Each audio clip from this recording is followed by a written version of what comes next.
নমস্কাৰ এই ভিডিঅ'টোৰ জৰিয়তে মই আপোনালোকক আজি আঁচনিসমূহৰ ওপৰত ওলাই অহা গুৰুত্বপূৰ্ণ খবৰসমূহৰ বিষয়ে জনাই দিবলৈ চেষ্টা কৰিম কেইখনমান আঁচনিৰ ওপৰত নতুনকৈ কেইবাটাও গুৰুত্বপূৰ্ণ খবৰ আপোনালোকৰ বাবে ওলাই আহিছে যিসমূহ খবৰ আপুনি জনাটো অত্যন্ত প্ৰয়োজনীয় গতিকে আপুনি ভিডিঅ'টোৰ জৰিয়তে সকলোখিনি জানিব পাৰিব তাৰ কাৰণে এই ভিডিঅ'টো অকণি স্কিপ নকৰি কণ্টিনিউ শেষলৈকে চাই থাকিব লাগিব আৰু এতিয়ালৈকে যদি আমাৰ এই চেনেলটো সাবস্ক্ৰাইব কৰা নাই তেনেহ'লে এতিয়াই গৈ চেনেলটো সাবস্ক্ৰাইব কৰি ল'ব গতিকে আহক বেছি দেৰি নকৰি আজিৰ দিনটোৰ গুৰুত্বপূৰ্ণ খবৰকেইটাৰ ফালে আগবাঢ়ো বন্ধুসকল আজিৰ দিনটোৰ মই প্ৰথমটো গুৰুত্বপূৰ্ণ খবৰত আপোনালোকক জনাই দিব বিচাৰিছোঁ অৰুণোদয় আঁচনিখনৰ ওপৰত অৰুণোদয় আঁচনিৰ ওপৰত বৰ্তমান আপোনালোকৰ ফালৰ পৰা বহুতো ধৰণৰ কুৱেশ্যন আহি আছে যিসকল পুৰণা হিতাধিকাৰী আছে সেইসকলৰ ভিতৰত বহুতো হিতাধিকাৰীয়ে বৰ্তমান কমেণ্ট কৰি আছে বা বহুতে মেছেজো কৰে যে আমি এইবাৰ জুন মাহৰ যিটো অৰুণোদয় আঁচনিৰ টকা হয় সেই টকাটো লাভ নকৰিলোঁ আৰু এইবাৰ এই আঁচনিখনৰ টকাটো দিয়া কেইদিনমান দেৰিও হৈছিলে এনে আগতে আমি দেখিবলৈ পাওঁ যে প্ৰত্যেক মাহৰ 10 তাৰিখে এই আঁচনিখনৰ টকাটো হিতাধিকাৰীসকলৰ বেংক একাউণ্টত সোমাই যায় কিন্তু এইবাৰ 10 তাৰিখে নহয় 14 তাৰিখেহে অৰুণোদয় আঁচনিৰ টকাটো আমাৰ অসম চৰকাৰে হিতাধিকাৰীসকলৰ বাবে মুকলি কৰি দিছিলে কিন্তু পইচাটো মুকলি কৰি দিয়াৰ কেইদিনমান আগতে আমাৰ অসম চৰকাৰে বিজ্ঞাপনৰ জৰিয়তে প্ৰকাশ কৰিছিলে যে এইবাৰ অৰুণোদয় আঁচনিৰ টকা দিয়া দেৰি হ'ব যেহেতু অৰুণোদয় 3.0 যিসকল হিতাধিকাৰী আবেদন প্ৰক্ৰিয়া কৰিছিলে সেই হিতাধিকাৰীসকলৰ বাছনি প্ৰক্ৰিয়া বৰ্তমান চলি আছে সেই বাছনি প্ৰক্ৰিয়া কৰাৰ কাৰণে বা কোনসকল হিতাধিকাৰীৰ নাম কাটিব কোনসকলৰ ৰাখিব সেইসমূহ বাছনি কৰি থকাৰ কাৰণে অৰুণোদয় টকাটো দিয়া দুদিনমান দেৰি হৈ গৈছিলে আৰু অৰুণোদয় টকা ইতিমধ্যে প্ৰায় সংখ্যক হিতাধিকাৰীয়ে বেংক একাউণ্টত লাভ কৰিছে আৰু আপোনালোকে লাভ কৰিছে নে নাই কমেণ্ট এটা কৰি জনাই দিবলৈ নাপাহৰিব এতিয়া আপোনালোকে যদি এই আঁচনিখনৰ টকা লাভ কৰা নাই তেনেহ'লে বহুকেইটা ৰিজন আছে আপুনি টকা লাভ নকৰাৰ প্ৰথম ৰিজনটো হৈছে যে আমাৰ অসম চৰকাৰে এইবাৰ এটা নীতি আনিছিলে যে যাৰ ঘৰত ৰেচন কাৰ্ড থাকিব সেই ঘৰতহে অৰুণোদয় আঁচনিৰ টকা লাভ কৰিব আৰু এখন ৰেচন কাৰ্ডত মাত্ৰ এগৰাকী মহিলা মানুহে অৰুণোদয় টকা লাভ কৰিব যদি আপোনালোকৰ ঘৰত এখন ৰেচন কাৰ্ডত দুগৰাকী মহিলা মানুহে টকা লাভ কৰি আছিলে তেনেহ'লে তাৰে ভিতৰত যিকোনো এগৰাকীয়ে লাভ কৰিব আৰু যিগৰাকী পাবলগীয়া হয় ধৰক যিগৰাকী অলপ ওপৰত আছে সেইগৰাকী হিতাধিকাৰীহে অৰুণোদয় আঁচনিৰ টকা লাভ কৰিব এখন ৰেচন কাৰ্ডত দুগৰাকী হিতাধিকাৰী কেতিয়াও অৰুণোদয় টকা নিদিয়ে আৰু যাৰ ৰেচন কাৰ্ড নাই সেইসকলৰ নাম অৰুণোদয়ৰ পৰা বাদ পৰি গৈছে ইতিমধ্যে আৰু বাদ পৰি আছে আৰু পৰিও গৈছে কিছুমানৰ লাহে লাহে যিসকলৰ নাম অৰুণোদয় আছে বৰ্তমান সেইসকলৰ ভিতৰত যদি কাৰোবাৰ ৰেচন কাৰ্ড নাই সেইসকলৰ নামো অৰুণোদয় আঁচনিৰ পৰা বাদ পৰি যাব আৰু 3 নম্বৰ ৰিজন হৈছে যিটো আপোনাৰ বেংক একাউণ্ট দিছিলে সেই বেংক একাউণ্টটো যদি আধাৰ কাৰ্ডৰ সৈতে লিংক হৈ থকা নাই তেনেহ'লে আপোনাৰ নাম অৰুণোদয় আঁচনিৰ পৰা বাদ পৰি গৈছে এই এনেকুৱা বহুকেইটা ৰিজন আহিছে বৰ্তমান আৰু লগতে এনেকুৱাও কিছুমান হিতাধিকাৰী আছে যে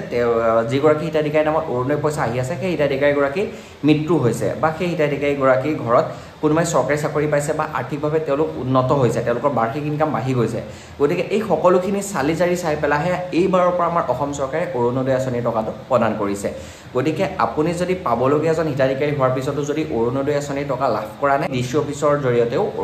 অৰুণোদয় আঁচনিখনৰ ওপৰত যদি টকা নাপায় কমপ্লেইন এটা কৰিব পাৰে কমপ্লেইন কৰাৰ পিছত আপোনাক চাব যে আপুনি কিহৰ কাৰণে টকা নাপালে সকলোখিনি চালি জাৰি চাই পেলাই যদি আপুনি পাবলগীয়া হয় আপোনাৰ বেংক একাউণ্টত এই টকাটো অতি সোনকালে সোমোৱাই দিব বা আপুনি নেক্সট মাহৰ পৰা আপুনি টকাটো পাবলৈ আৰম্ভ হ'ব আৰু এতিয়া কথা হ'ল যে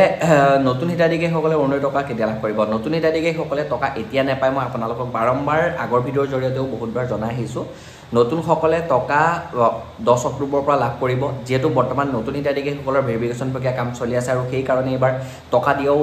2-3 দিন দেৰি হ'ল আৰু নতুন হিতাধিকাৰীসকল যিসকলে পঞ্জীয়ন প্ৰক্ৰিয়া কৰিলে বা যিসকলে আবেদন প্ৰক্ৰিয়া কৰিলে তাৰ ওপৰত ভিত্তি কৰি পেলাই আবেদন প্ৰক্ৰিয়া চলি আছে আৰু এখন ঘৰত এগৰাকী হিতাধিকাৰীয়েহে অৰুণোদয় টকা লাভ কৰিব ৰেচন কাৰ্ডক লৈ পেলাই আৰু সেই সকলোখিনি চালি জাৰি চাই পেলাই ভেৰিফিকেশ্যন প্ৰক্ৰিয়া চলি আছে আৰু ভেৰিফিকেশ্যন প্ৰক্ৰিয়া কমপ্লিট হোৱাৰ পিছতে নতুনসকলে টকা লাভ কৰিব আৰু যিসকল পুৰণা হিতাধিকাৰীয়ে ইয়াৰ আগৰ মাহত টকা পোৱা নাই বা এই মাহত টকা পোৱা নাই আপোনালোকে চিন্তা কৰি থাকিব নালাগে হয়তো অহা মাহত আপোনালোকে পাই যাব পাৰে কাৰণ আগতে এনেকুৱা হৈছে অৰুণোদয় আঁচনিৰ কিছু হিতাধিকাৰী আছে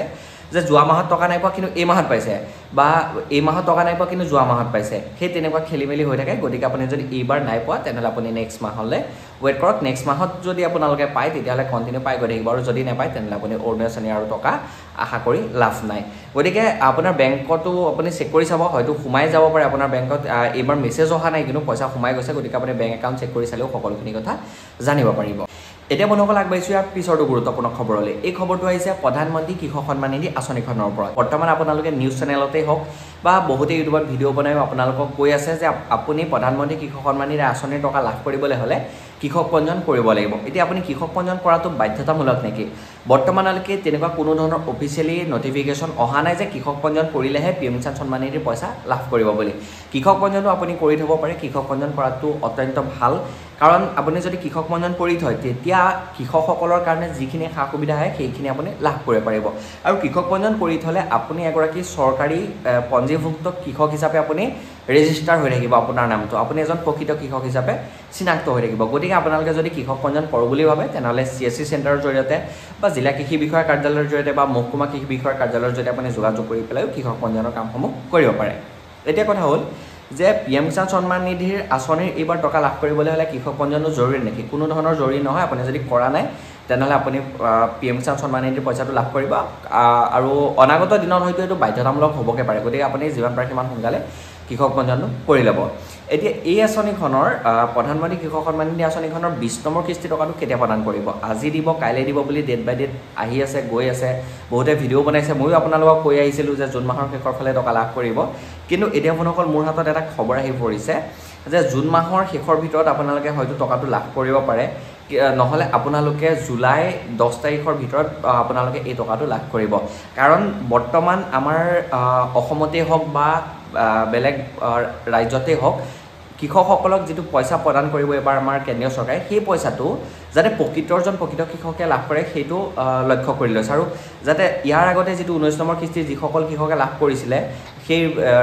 ৰাজ্যখনত, তাতকৈ যাতে এইবাৰ বেছি কৃষকক দিব পাৰি সেইটো এটা লক্ষ্য কৰি লৈছে। আমাৰ অসমতে যদি আমি চাবলৈ যাওঁ 19 নম্বৰ কিস্তিৰ টকা প্ৰায় 22 লাখ কৃষকে লাভ কৰিছে। আৰু এইবাৰ আমাৰ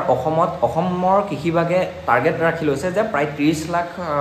কৃষকক এই আঁচনিখনৰ টকাটো যাতে প্ৰদান কৰিব পাৰে। গতিকে সেইকাৰণে দুদিনমান দেৰি হৈছে। বৰ্তমান ভেৰিফিকেশ্যন প্ৰক্ৰিয়াও চলি আছে আৰু অতি সোনকালে এই টকাটো আমাৰ প্ৰধানমন্ত্ৰী নৰেন্দ্ৰ মোদী ডাঙৰীয়াই আপোনালোকৰ বাবে মুকলি কৰি দিব। আৰু লগতে বৰ্তমান এটা নিউজ ওলাইছে যে এইবাৰৰ পৰা আপোনালোকে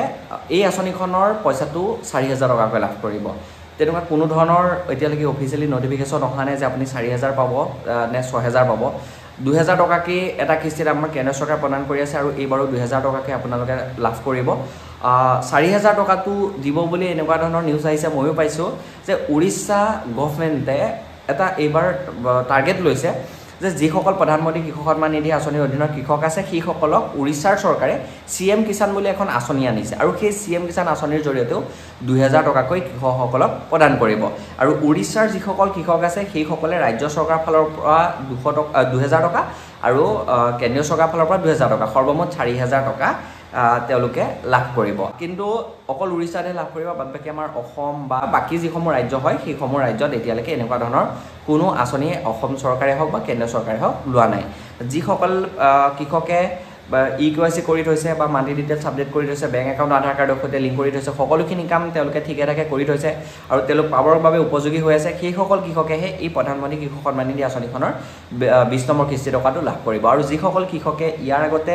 18 নম্বৰ 19 নম্বৰ কিস্তি টকা পোৱা নাই সেইসকলে এইবাৰ একেলগে 2-3টা কিস্তি টকা লাভ কৰাৰ সম্ভাৱনা আছে। গতিকে অফিচিয়েলি ডেট এতিয়ালৈকে এনাউন্স হোৱা নাই। এনাউন্স হ'লে মই আপোনালোকক জনাই দিবলৈ চেষ্টা কৰিম। আপোনালোকে ডেট এনাউন্স হোৱাৰ আগতে PM কিষাণ সন্মান নিধিৰ ৱেবছাইটত গৈ বেনিফিচিয়াৰী ষ্টেটাছটো চেক কৰক। তাত আপোনালোকে সকলোখিনি জানিব পাৰিব যে আপুনি পইচা পাবৰ বাবে উপযোগী হয় নে নহয়। এতিয়া বন্ধুসকল আজি মোৰ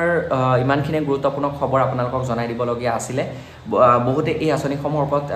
বহুতো ধৰণৰ কুৱেশ্যন কৰি থাকে, সকলোখিনি মই আপোনালোকক ভিডিঅ'টোৰ জৰিয়তে ইয়াৰ মাজতে জনাই দিব চেষ্টা কৰিছোঁ। আশা কৰিছোঁ আপোনালোকে সকলোখিনি কথা জানিব পাৰিছে আৰু ভিডিঅ'টো চাই ভাল পাইছে। যদি ভাল পাইছে লাইক এটা কৰিব আৰু এই ভিডিঅ'টো আপোনাৰ বন্ধুসকললৈ যিমান পাৰে সিমান শ্বেয়াৰ কৰি দিব নাপাহৰিব। আৰু এতিয়ালৈকে যদি আপুনি চেনেলটো ছাবস্ক্ৰাইব কৰা নাই তেনেহ'লে এতিয়াই গৈ চেনেলটো ছাবস্ক্ৰাইব কৰি ল'ব। গতিকে আজি ইমানখিনি আছিল। আকৌ নেক্সট নতুন এটা ভিডিঅ'ত নতুন এটা টপিকৰ সৈতে লগ পোৱাৰ প্ৰতিশ্ৰুতিৰে আজিলৈ লৈছোঁ বিদায়। জয় অসম, ধন্যবাদ।